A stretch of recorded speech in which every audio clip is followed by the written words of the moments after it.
उत्तर प्रदेश में साल 2027 में होने वाले विधानसभा चुनाव से पहले यूपी की सियासत गर्मा गई है। एक और जहां स्वामी अविमुक्तेश्वरानंद और योगी आदित्यनाथ के बीच में, योगी सरकार के बीच में एक बड़ी खाई खिंच गई है और स्वामी अविमुक्तेश्वरानंद ने उत्तर प्रदेश के मुख्यमंत्री योगी आदित्यनाथ के खिलाफ एक नई जंग छेड़ दी है। तो वहीं दूसरी तरफ इस पूरे मामले में अखिलेश यादव की एंट्री हुई है और अखिलेश यादव की एंट्री के क्या मायने हैं ये भी बताऊंगा और साथ ही ये भी बताऊंगा कि रामभद्राचार्य आखिरकार क्यों भड़क गए स्वामी अविमुक्तेश्वरानंद पर और कैसे धीरे धीरे ये मामला बढ़ रहा है और इसमें पूरी जो स्थिति है वो बीजेपी के खिलाफ जा सकती है। लेकिन उससे पहले देखिए, सियासी लड़ाई ये जारी है और अलंकार अग्निहोत्री, अगर आपने नाम सुना होगा, ये बहुत बड़ा नाम है और ये भी योगी आदित्यनाथ से काफी ज्यादा खफा थे क्योंकि यूजीसी की जो नई गाइडलाइन आई उस गाइडलाइन के ये खिलाफ थे। इन्होंने अपने पद से इस्तीफा दे दिया। अपने पद से इस्तीफा देने के बाद इन्होंने बड़ा फैसला किया, नई पार्टी बनाने का। साहब, नई पार्टी बनाने का ऐलान अलंकार अग्निहोत्री ने कर दिया है। यानी कि एक साथ कई मोर्चों पर इस वक्त बीजेपी पूरी तरीके से घिर रही है। सुनिए जरा, शंकराचार्य अविमुक्तेश्वरानंद विवाद और यूजीसी की नई गाइडलाइन के विरोध में बरेली एसडीएम पद से इस्तीफा देने के बाद चर्चा में आए पूर्व सिटी मजिस्ट्रेट अलंकार अग्निहोत्री अपनी नई पार्टी बनाने का ऐलान कर चुके हैं। उन्होंने कहा कि भैया यूपी चुनाव में वो भी अपनी किस्मत को आजमाएंगे, यूपी चुनाव में वो भी बड़ा जो है वो काम करेंगे। और सबसे बड़ी बात है कि देखिए, यहाँ पर मैं अपने दर्शकों को बताऊंगा, अग्निहोत्री जो है वो वृंदावन गए, नई पार्टी की घोषणा उन्होंने कर दी। पार्टी का नाम भगवान श्री राम और भगवान श्री कृष्ण के नामों के संगम से बनाया गया है। अलंकार अग्निहोत्री ने मीडिया से बात करते हुए राजनीति पार्टी बनाने का ऐलान किया। बताया जा रहा है कि सबसे पहले बांके बिहारी मंदिर में उन्होंने दर्शन किया और पूजा अर्चना करने के बाद नई पार्टी के नाम की घोषणा कर दी। उन्होंने बताया कि इस पार्टी को लंबे मंथन के बाद तैयार किया गया। और सबसे बड़ी बात देखिए, अलंकार अग्निहोत्री जिन्होंने सीधे सीधे तौर पर कहा था कि ये सरकार कर क्या रही है, सरकार अपने वोट बैंक के लिए, सरकार अपने फायदे के लिए किसको कहां से कहां पहुंचा रही है। क्योंकि यूजीसी की जो गाइडलाइन थी वो गाइडलाइन ठीक नहीं थी और ये मामला कोर्ट में भी गया है। और देखिए, सबसे बड़ी बात है कि ये कहा जा रहा है कि भैया अगर यूजीसी की जो गाइडलाइन है अगर उससे अप्रूवल मिल गया ना तो जो अपर कास्ट के लोग हैं उनकी मुश्किलें यहाँ पर बढ़ेंगी। और इसी को लेकर अलंकार अग्निहोत्री ने बीजेपी को घेरा था। और शंकराचार्य की मैं बात करना चाहूंगा, स्वामी अविमुक्तेश्वरानंद की बात करना चाहूंगा। देखिए, स्वामी अविमुक्तेश्वरानंद का जो मामला है वो किस तरीके से बढ़ रहा है और इस मामले को कोई हाथ से जाने नहीं देना चाहता क्योंकि ये मामला बीजेपी के खिलाफ बन गया है। इस मामले को तो खास तौर पर अखिलेश यादव दिलचस्पी के साथ उठा रहे हैं क्योंकि चुनाव सर पर है। वो तो आग में घी डालने का काम कर रहे हैं। वो तो कह रहे हैं कि भैया संतों का अपमान हो रहा है, साधु संतों का अपमान हो रहा है, ये योगी की सरकार है। दरअसल संगम तट पर स्नान करने को लेकर यह विवाद वहां से शुरू हुआ था और ये विवाद आज एफआईआर तक आ गया है क्योंकि स्वामी अविमुक्तेश्वरानंद के खिलाफ एफआईआर लिखी जा चुकी है।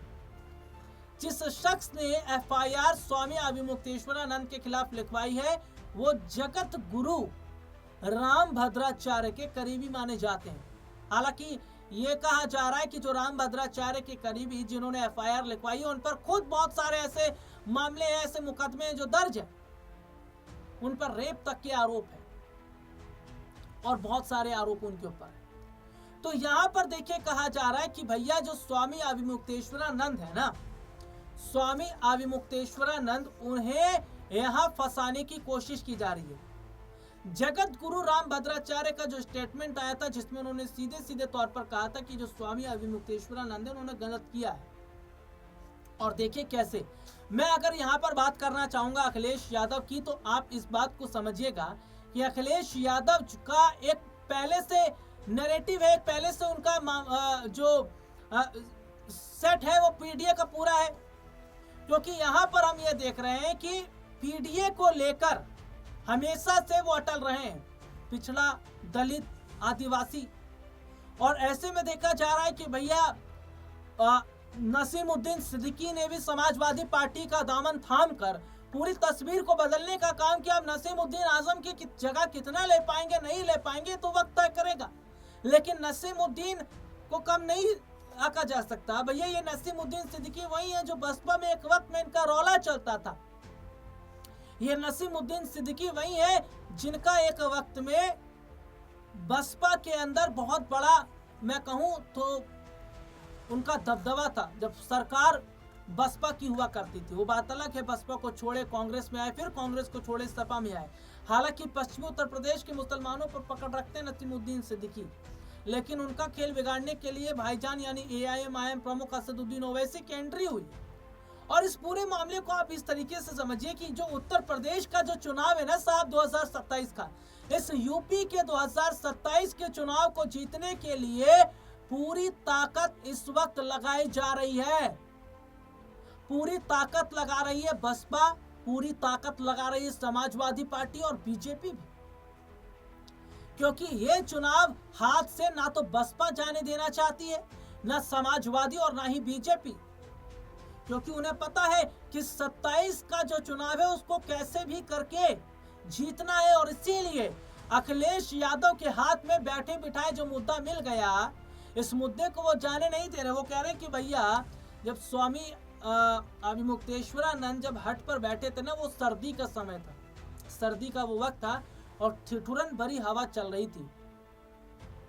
लेकिन एक बार भी बीजेपी के लोग नहीं आए स्वामी जी को मनाने के लिए। हालांकि मैं अपने दर्शकों को जरूर बताऊंगा कि केशव प्रसाद मौर्य ने ये कहा था कि जो स्वामी अविमुक्तेश्वरानंद के साथ हुआ वो गलत हुआ, क्योंकि उन्हें पता है कि विपक्ष इस मुद्दे को हाथ से जाने नहीं देगा, क्योंकि लोहा गर्म है और हथौड़ा अखिलेश ने चला दिया है। अब वो कितना कामयाब होंगे 27 के चुनाव में ही देखना होगा कि कितना संतों को वो बांट पाएंगे।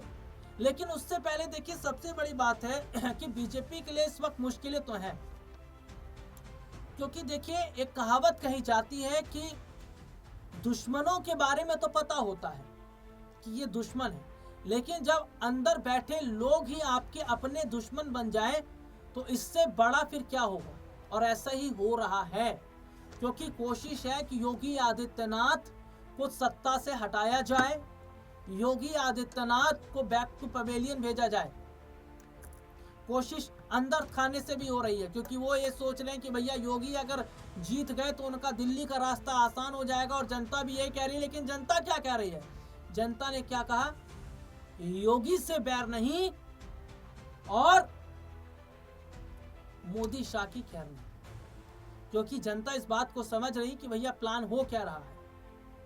तो क्या अगर ऐसा हुआ तो ये तो 29 में भारी पड़ जाएगा फिर बीजेपी को, क्योंकि उत्तर प्रदेश की जनता योगी आदित्यनाथ के साथ जिस तरीके से खड़ी है और जो नारा लगा कि योगी से बैर नहीं है लेकिन मोदी और शाह की खैर नहीं।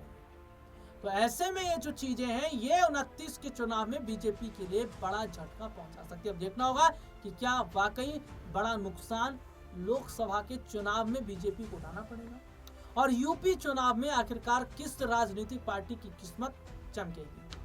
फिलहाल इतना।